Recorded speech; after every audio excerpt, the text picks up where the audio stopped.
वो पेड़ बहुत घना था। ठंड में भी उस पेड़ के पत्तों में हवा न लगती थी, मगर उस पेड़ पर किसी भी पक्षी का घोंसला नहीं था, क्योंकि उस पेड़ पर एक सांप रहता था। छोटी चिड़िया उड़ती हुई कौवी और कौवे के पास आती है। कौवे और कौवी, मैं इस जंगल में नई आई हूँ और मैं अपना घोंसला बनाने के लिए किसी सुरक्षित पेड़ की खोज में हूँ। खोज क्या करनी, वो सामने वाले पेड़ पर बना लो अपना घोंसला। घना भी है और पत्ते भी हैं। उस पेड़ पर तो ठंड में भी ठंड नहीं लगती। धन्यवाद, आपने मेरी मदद की। आप बहुत अच्छी हैं। चिड़िया वहाँ से चली जाती है।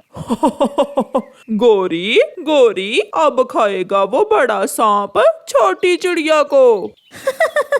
उस चिड़िया को क्या मालूम कि मैं जरा भी अच्छी नहीं हूँ। फिर कौवा और कौवी दोनों हंसने लग जाते हैं।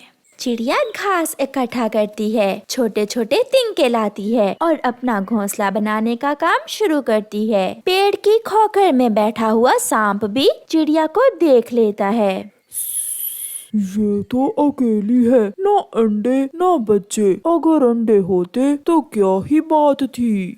शाम तक चिड़िया भी अपना घोंसला बना लेती है। मैंने घोंसला तो बना लिया, मगर इस पेड़ में तो खोखर है। अगर इसमें कोई सांप हुआ तो वो मेरे अंडों को पी जाएगा। मुझे जाकर देखना होगा। चिड़िया उड़कर पेड़ की खोखर के पास जाती है और डर जाती है। सांप सांप, यहाँ तो सच में सांप है। उन कौवों ने जरूर मेरे साथ शरारत की होगी। ना डरो चिड़िया, छोटी चिड़िया ना डरो। मैं बुरा सांप नहीं हूँ, मैं अच्छा सांप हूँ। मैं आपको नहीं खाऊंगा। सांप जी, मैं अंडे देने वाली हूँ। अंडे देने के कुछ दिन बाद ही मैं यहाँ से चली जाऊंगी। आप यहाँ रहें, यहाँ आपको कोई खतरा नहीं है, ना मुझसे और मेरे होते हुए ना ही किसी और से। मैं रक्षा करूँगा आपकी, मैं सेवा करूँगा आपकी। मेरे लिए कोई काम हुआ तो जरूर बताना।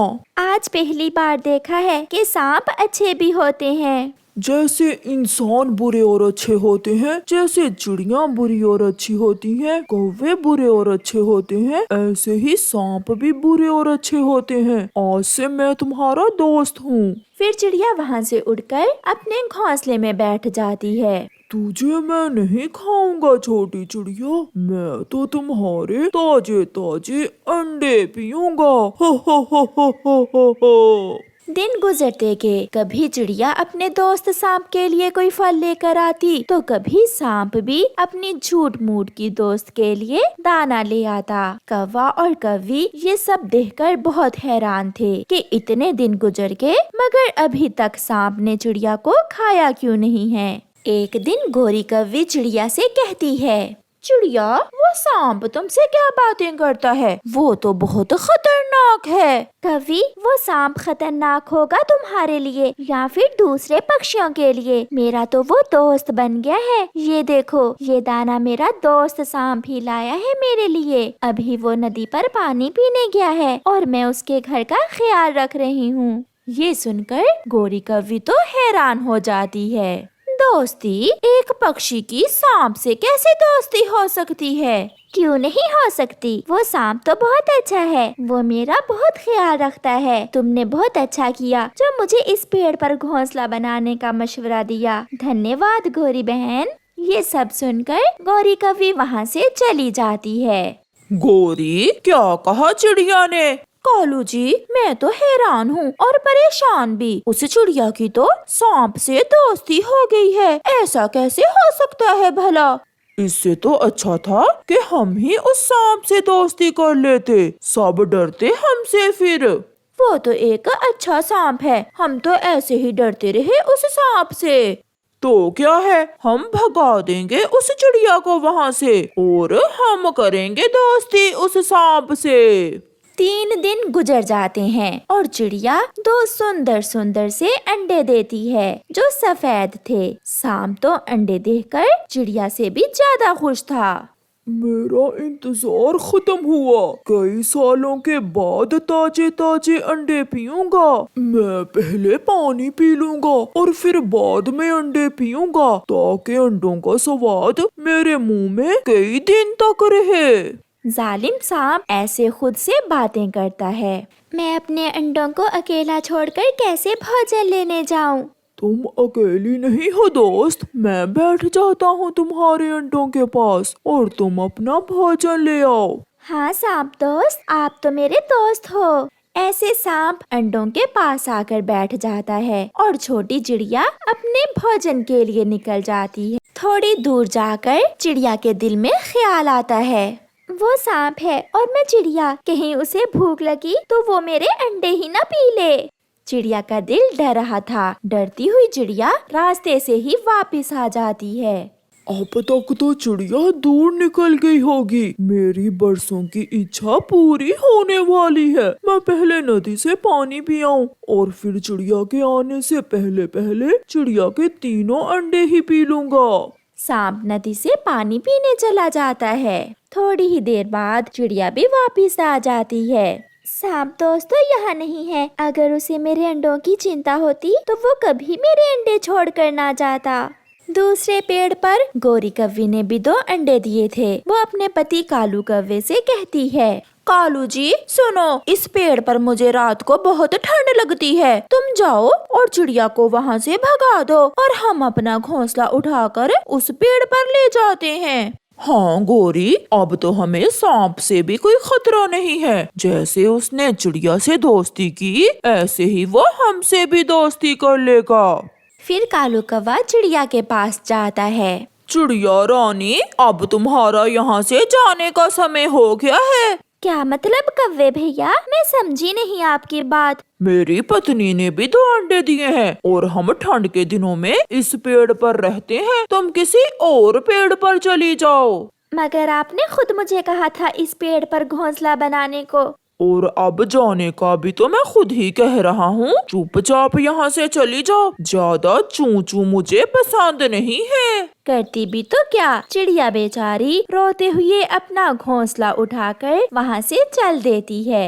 कौवा और कव्वी अपना घोंसला उस पेड़ पर रख लेते हैं। जब सांप आएगा तो मैं करूँगी उससे दोस्ती की बात। नहीं, मैं करूँगा। इतने में सांप भी नदी से पानी पीकर आ जाता है। कौवा, तुम यहाँ क्या कर रहे हो और मेरी दोस्त चिड़िया कहाँ है? सांप जी, वो बहुत छोटी और कमजोर है। तुम्हारी उस छोटी चिड़िया से दोस्ती अच्छी नहीं लगती। आज से आप हमारे दोस्त बन जाओ। फिर सांप का ध्यान कौवों के अंडों पर जाता है। हाँ, ठीक कहा तुमने। वो बहुत कमजोर थी। मुझे तुमसे दोस्ती करके बहुत अच्छा लगेगा। तो फिर आप यहाँ बैठे हमारे अंडों के पास और हम आपके लिए फल लेकर अभी आते हैं। फिर कौवा और कव्वी वहाँ से चले जाते हैं। चिड़िया छोटी थी और उसके अंडे भी छोटे थे। कव्वी, तुम्हारे अंडे तो चिड़िया से भी बड़े हैं और स्वादिष्ट भी होंगे। ऐसा कहते हुए वो सांप कौवों के अंडे पी लेता है और अपनी खोखर में जाकर गहरी और लंबी नींद सो जाता है। शाम को जब कौवे वापस आते हैं तो वहाँ ना सांप था और ना ही अंडे। हाँ, एक अंडे का खोल सांप की खोखर के पास पड़ा था। कालू, मैं लुट गई, मैं बर्बाद हो गई। वो सांप तो बहुत धोखेबाज निकला, वो मेरे अंडे पी गया। हाय। अगर हम यहाँ ना आते तो वो सांप चिड़िया के अंडे पीता, मगर हमने खुद ही अपने पंजों पर कुल्हाड़ी मार ली। फिर वो दोनों बैठकर रोने लग जाते हैं और चिड़िया दूर ऊंचे पेड़ पर अपने अंडों को लिए आराम से बैठी हुई थी। प्यारे दोस्तों, इस कहानी से हमें सीख मिलती है कि जो कोई गड्ढा दूसरों के लिए खोदता है खुद ही उसमें गिर जाता है और बुराई का अंजाम हमेशा बुरा ही होता है। आपका धन्यवाद। ढोल बज रहा था और वो कव्वी दुल्हन बनी बैठी थी। जैसे मैंने कहा है वैसे ही करना बेटी। माँ, आप चिंता न करें, आप तैयार रहना। जैसे ही मैं सीटी बजाऊंगी आप आ जाना। फिर कौवा दूल्हा आ जाता है और उन दोनों की शादी हो जाती है और वो कौवा अपनी दुल्हन को बिहा कर ले जाता है। ये घर मेरा अपना है। अभी अभी नया घर बनाया है मैंने। आप ये दूध पी लें, मैं आपके लिए फल लेकर आती हूँ। वो दूल्हा कौवा दूध का गिलास पी लेता है। जैसे ही वो दूध पीता है वो बेहोश होकर गिर जाता है। ये वाला दूल्हा तो बहुत जल्दी बेहोश हुआ है। गौरी कव्वी जल्दी से घर से सारे गहने, जेवर और पैसे एक बैग में डालती है और घर से बाहर जाकर एक सीटी बजाती है। झाड़ियों में छुपी उस कव्वी की माँ सीटी की आवाज सुनकर तुरंत बाहर निकलती है और अपनी बेटी के पास आ जाती है। माँ, काम हो गया, चलो भाग चलें। ऐसे वो कव्वी दुल्हन घर से नकदी और जेवरात लेकर भाग जाती है। सुबह हो जाती है। मैं लुट गया। वो धोखेबाज थी, उसने शादी का झांसा देकर मुझे लूट लिया। हो। वो बेचारा कौवा ऐसे रोता रहता है। माँ देखो तो, असली सोने के गहने हैं। और साथ 10,000 भी। इस बार तो बहुत अच्छा शिकार मिला है। माँ, अब इस जंगल में कोई नया शिकार ढूंढते हैं। झरने पर कौवों का आना जाना है। मैं ये गहने बेच कर आती हूँ और तुम झरने पर जाकर नए शिकार की खोज करो। फिर वो माँ बेटी हंसने लग जाती हैं। तैयार होकर, ऐनक लगाकर और सर पर कैप रखते हुए वो कव्वी झरने पर जाती है। नहीं नहीं नहीं, कोई मुझसा हसीन नहीं। मैं हूँ काली काली काली, मेरी आंखें हैं मस्तानी। गौरी कव्वी झरने पर बैठी ऐसे गाने गा रही थी। देखा तुझे तो हो गए दीवाने, पाले तुझे तो ना हो मरने का गम। टन टना टन टन। कवि, सुंदर कवि, ये झरना मेरा है। जंगल के सभी कौवे इस झरने पर सैर करने आते हैं। अच्छा सुंदर कौवे, फिर तो आप बहुत अमीर भी होंगे। हाँ, हीरे की अंगूठी और मेरी माँ के झुमके भी मेरे पास ही हैं। माँ तो मर गई थी। फिर तुम अकेले कैसे जिंदगी गुजार रहे हो? शादी नहीं की अभी तक? कोई आप जैसी सुंदर कवि पहले मिली ही नहीं, मिलती तो मैं शादी करता। गौरी शर्मा जाती है। नेक्स्ट शिकार तो बहुत आसानी से मिल गया। मैं भी किसी आप जैसे बड़ी बड़ी आंखों वाले कौवे की ही खोज में थी। लंबी लंबी टांगे, काले काले पंख, मोटी मोटी आंखें। तुम भी मेरे सपनों के शहजादे हो। अपनी तारीफें सुनकर वो कौवा तो खुशी से नाचने लगता है। तो फिर कल मैं आ जाऊँ आपको बिहाने? कल क्यों, आज शाम ही। नदी के पास पीपल के पेड़ पर घर है हमारा। ओहो, मैं तो भूल ही गई। हमारे परिवार की एक परंपरा है। बताओ बताओ, क्या परंपरा है? पहले दिन दुल्हन अपने दूल्हे के लिए कोई मीठी चीज खाने को लेकर आती है। आपको मीठे में क्या पसंद है? गुलाब जामुन। मुझे तो गुलाब जामुन पसंद है। तो फिर मैं जाकर तैयारी कर लूँ, आप भी शाम को आ जाना। गौरी चली जाती है। 1 2 3 4 5। गौरी बेटी, 5,000 में बिके हैं वो गहने। माँ जल्दी करें, अगला शिकार बहुत अमीर है। मैंने उसे अपने जाल में फंसा लिया है। वो आज शाम को ही मुझे बिहाने आ रहा है। बेटी, इतनी जल्दी कैसे होगा सब? माँ, मैं तैयार होकर दुल्हन बनती हूँ, तब तक आप मिठाई की दुकान से गुलाब जामुन लेकर आएं। फिर गौरी की माँ गुलाब जामुन लेने चली जाती है और गौरी कव्वी आईने के सामने बैठकर तैयार होने लगती है।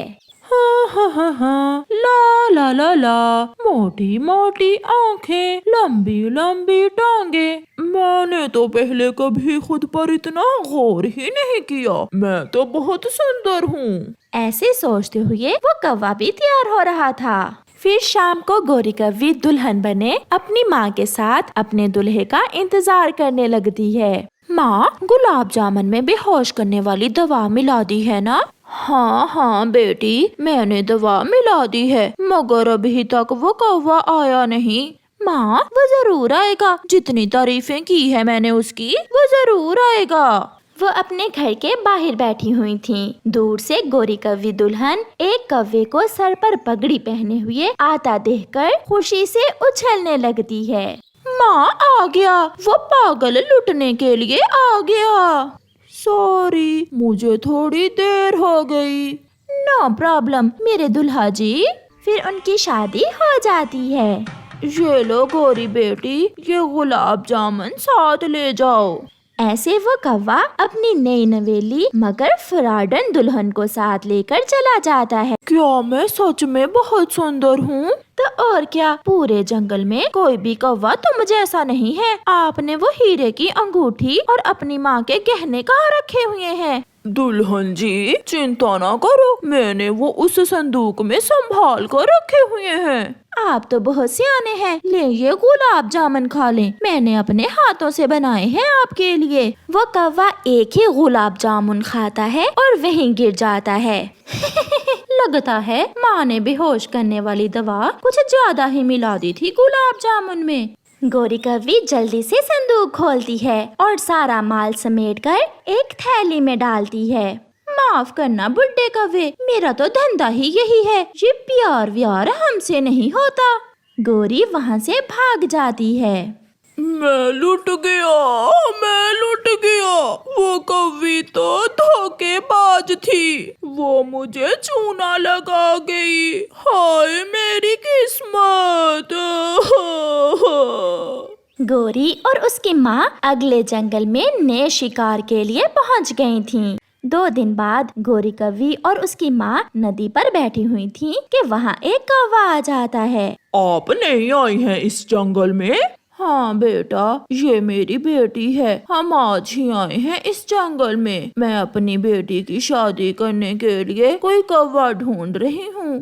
कोई ऐसा कौवा जो आप जैसा हो, ऊंचा, लंबा, जवान, सुंदर और काला। कितनी उम्र है तुम्हारी? 80 साल। मैं अभी 80 साल का ही तो हूँ। फिर आप कैसे बुढ़े हुए? आप तो अभी जवान हैं। बात बढ़ती है और फिर वो कौवी कालू कौवे को अपने जाल में फंसा लेती है। आप तैयार रहना, मैं शाम को ही आपको बिहाने आ जाऊंगा। मैं इंतजार करूंगी सुंदर कौवे। गोरी और उसकी माँ चली जाती हैं। वहाँ एक तोता आ जाता है। मैंने सब सुन लिया है, ये कौवी बहुत बड़ी धोखेबाज है। ये कौवों से शादी का चक्कर चलाकर उन्हें लूट कर भाग जाती है। तोते, क्यों मेरे अरमानों पर पानी फेर रहे हो? मैं सच कह रहा हूँ, कुछ दिन पहले ही इस कौवी ने हमारे जंगल में एक कौवे को ऐसे ही लूटा है। शादी तो मैं करूँगा इससे, मगर इस बार ये भाग नहीं सकेगी। मैं सुंदर हूँ क्या? बाकी सब पक्षी तो मुझे बुढ़ा कहते हैं। शाम को कालू कौवा दूल्हा बनकर आ जाता है और दोनों की शादी हो जाती है। बेटी ध्यान से, ये कौवा मुझे थोड़ा होशियार लग रहा है। आपकी बेटी से ज्यादा नहीं होगा। पति जी ले, दूध पी ले। पत्नी जी, पहले मेरे लिए पानी का गिलास लेकर आओ। वो कौवी दुल्हन जैसे ही पानी लेने जाती है, कालू कौवा अपना दूध का गिलास उसके दूध के गिलास से बदल देता है। बड़ी आई मुझे चूना लगाने वाली। दूध पीते ही वो कौवी दुल्हन गिर जाती है। सुबह हो जाती है। अपने पाँव रस्सी से बंधे हुए देखकर वो कौवी शोर मचाती है। पति जी, आपने मुझे रस्सी से क्यों बांधा है? मुझे सब मालूम हो गया है, अब तुम यहाँ से कभी भाग नहीं सकोगी, क्योंकि मैंने तुम्हारे पंख काट दिए हैं। मुझे भी कालू कौवा कहते हैं, कालू कौवा। गोरी कौवी कालू कौवे का मुंह देखती रह जाती है। प्यारे दोस्तों, हमें कमेंट करके बताएं कि कालू कौवे की कितनी उम्र है। हमें आपके कमेंट्स का इंतजार रहेगा।